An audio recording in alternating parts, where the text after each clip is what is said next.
Introduce yourself. Hi, my name is Reavis. I'm the men's basketball coach at Northwest Guilford High School. And I'm Hampton Billips, part of Edwin Lindsay's PRT 266 class. Just wanted to ask you a couple of questions today, Coach. Number one, what made you become a coach? My high school football coach had a big impact on me, and I went through college and kind of floundered back and forth with it, and then decided to get into education major and get into teaching and coaching. Okay. So your high school coach was your biggest influence as a coach, I guess? Yes, it was my high school football coach, Yeah. Coach Groves, as a matter of fact. Who's your biggest influence as a basketball coach? Who do you look to as they influenced your style of coaching? And my high school coach was Coach Knox here. When I played at Western Carolina, one of the assistant coaches kind of took me under his wing there. Mm-hmm. Coach Walker, so probably both of those guys. Okay. What style of play do you try to get your players to follow? Depends on our talent. You know, we're not in a situation where we can recruit kids in. So, Right. you know, if we have kids that are big kids that can score around the basket, then obviously we want to try to go inside of them. If we don't have a lot of big kids, then, you know, we have to get out and pressure the ball like this year, and we're going to have to play a little bit of a faster pace. Yeah. What's the furthest you've made it in the playoffs? I made it to the Final Four of the states in 3A when I was at Glenn, 2 different occasions. We lost to Trinity one year, and we lost to Greensboro Dudley.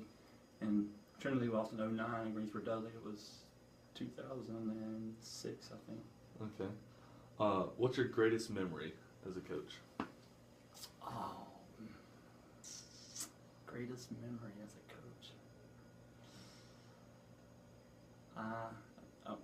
When I was at Glenn, we went down and participated in the City of Palms tournament.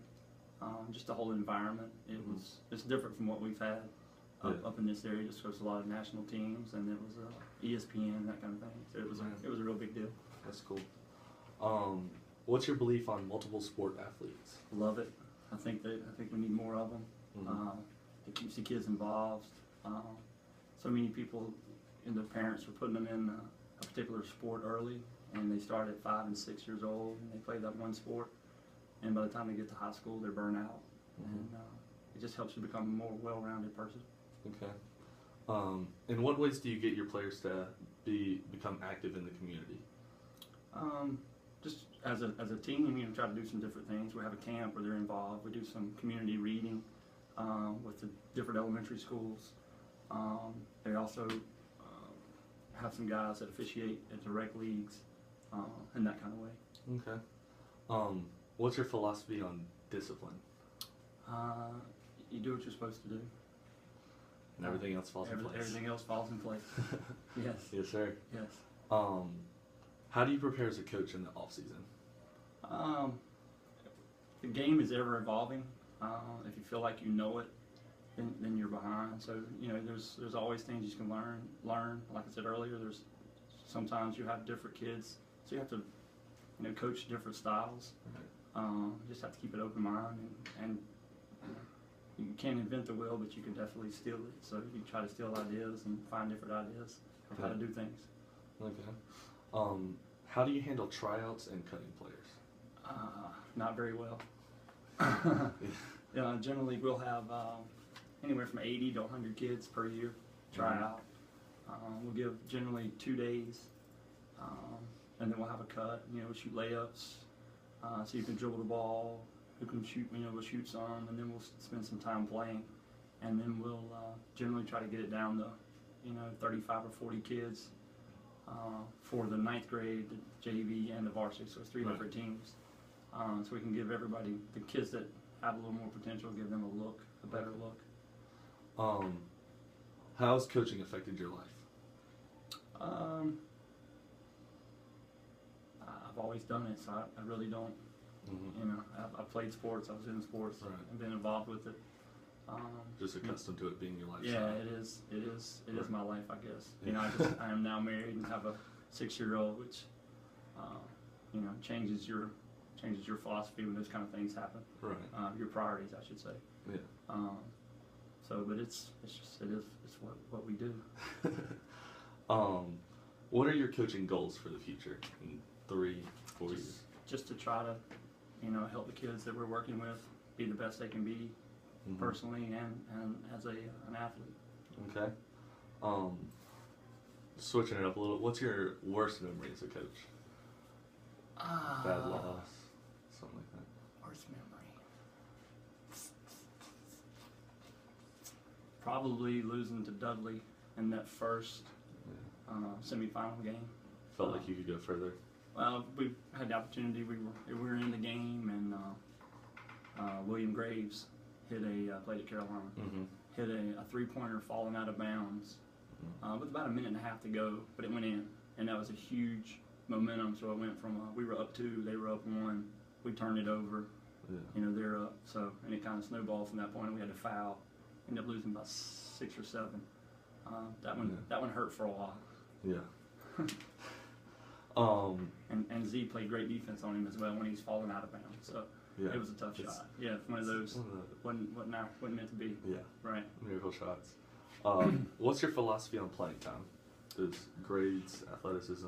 You earn it. Right. You earn it. If the style of play, it has to do with that too. If you're running, if you're playing a slower pace, then you can play 7 or 8 guys, and you have to be in that rotation. You have to earn your way into that rotation. If you're playing, a little faster pace where you're playing 10 or 12 guys, then you're able to play more guys, but you still have to work your way into the rotation and practice and workouts and weightlifting. You have to be there and put in the time. Okay. What role do your assistant coaches play? Their role is very much like mine. They're very involved. They help with workouts. They help during the summer. They're involved in practice. They'll run drills. They introduce new things, implement new offenses, set plays, that kind of stuff. So I'm very fortunate to have 5 assistant coaches here that are all involved and do a great job. It makes my life a lot easier. Takes a workload off a little bit. Yes. How do you choose your captains from year to year? Generally, it's pretty obvious. The guys that have been there in the program, that are leading in the right direction, that have been to the voluntary workouts, have been involved in summer, which is voluntary as well. Right. Working hard in the weight room. Your captain doesn't have to be somebody that's going to score, 20 points a night for you. It needs to be somebody that's doing things the right way, doing the things that you want everybody to do, and you try to emphasize that to everybody else. So this year will be an interesting year with that as well, because I don't think we're going to have a senior captain. We're going to have a junior captain. Right. So we may have a couple that are not happy. Yeah. That's the way it is. That's how it happens. What do you try to teach your players outside of basketball, as far as just life lessons and stuff? Try to do the right thing, like we talked about earlier. Right. Don't put yourself in bad positions. If you're somewhere where you shouldn't be, or some things going on that that's going on, then don't be there. That takes a lot of the burden off of you. They're got to do the right thing for themselves and their family, their faith. So just that, I guess. Yeah. Last question for you. What are 3 things you've learned as a coach? Oh, gosh. Parents are never wrong. Very true. That's part of it. I don't know.